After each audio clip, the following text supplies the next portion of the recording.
ఈరోజు మనమొక పెద్ద ప్రశ్నను విశ్లేషించబోతున్నాం.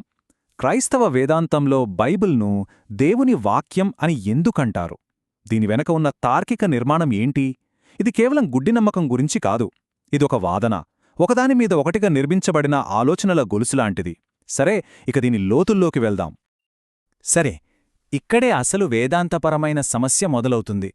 ఆలోచించండి, సృష్టికర్త అనంతమైనవాడు, మనమో పరిమితమైనవాళ్లం. మరి మన మధ్య ఉన్న ఈ అగాధాన్ని ఎలా దాటాలి? ఈ ప్రాథమిక ప్రశ్నకు సమాధానం వెతికే ప్రయత్నంలోనే లేఖన సిద్ధాంతం అనేది పుట్టింది. ఈ వాదన నిర్మించడానికి మనం ఈ మార్గాన్ని అనుసరించబోతున్నాం. ముందుగా అసలు దేవుని మాటలు ఎందుకు రాయబడాలి? తర్వాత ఆ రాసిన గ్రంథం లక్షణాలేంటి? ఏ పుస్తకాలను చేర్చాలి? ఆ తర్వాత మన దగ్గరున్న ప్రతి నమ్మదగినదేనా? చివరిగా అంతిమ అధికారం ఎవరిది? ఇలా ఒక్కో అడుగు వేసుకుంటూ వెళ్దాం. సరే, మొదటి తార్కిక అడుగుతో మొదలుపెడదాం. అసలు దేవుని మాటలను రాయాల్సిన అవసరమేమొచ్చింది? ఈ వాదన చూద్దాం. ఈ తార్కిక ప్రవాహం గమనించండి. మొదట దేవుడు తనను తాను సృష్టి ద్వారా వెల్లడిస్తాడు. కాని అది మనల్ని రక్షించడానికి సరిపోదు. అందుకే ఆయన ప్రత్యేకంగా మాట్లాడాలి. కాని కేవలం మాట్లాడితే, ఆ మాటలు తరతరాలుగా చెబితే మార్పులు రాకుండా ఉంటాయా? చాలా కష్టం. అందుకే ఆ మాటలను ఒక స్థిరమైన, మార్పు చెందని లిఖిత రూపంలో భద్రపరచడం అనేది ఒక తార్కిక ముగింపుగా కనిపిస్తుంది.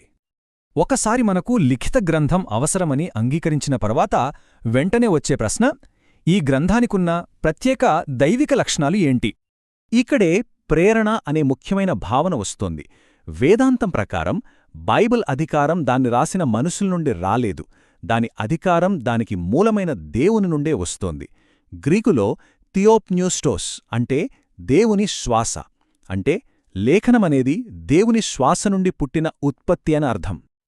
అయితే దేవుడు, మానవుడు కలిసి ఎలా పనిచేశారు? దీనిపై చాలా సిద్ధాంతాలున్నాయి. కాని చారిత్రాత్మకంగా వస్తున్న విశ్వాసమేంటంటే, దేవుడు ప్రతి పదాన్ని ప్రేరేపించాడు, కాని రచయితల వ్యక్తిగత శైలులు, వాళ్ల వ్యక్తిత్వాల ద్వారానే దాన్ని మనకు అందించాడు. అంటే ఇది ఒకే సమయంలో పూర్తిగా దైవికమైనది, ఇంకా పూర్తిగా మానవీయమైనది అన్నమాట. ఈ ప్రేరణ అనే ఆలోచన నుండి రెండు కీలకమైన పదాలు వస్తాయి: దోషరహితత్వం, అమోఘత్వం.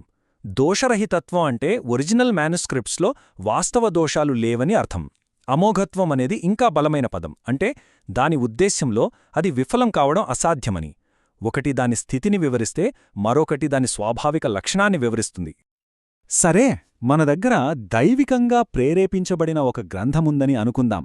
కాని ఆ గ్రంథంలో ఏ పుస్తకాలు భాగం, ఏవి కాదు?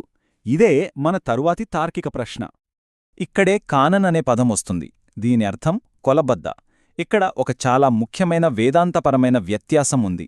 అదేంటంటే, చర్చ్ కానన్ను సృష్టించలేదు, అది అప్పటికే అధికారమున్న పుస్తకాలను గుర్తించింది అంతే. అంటే అధికారమనేది పుస్తకాలలోనే ఉంది, చర్చ్ దానికి అధికారాన్ని ఇవ్వలేదు.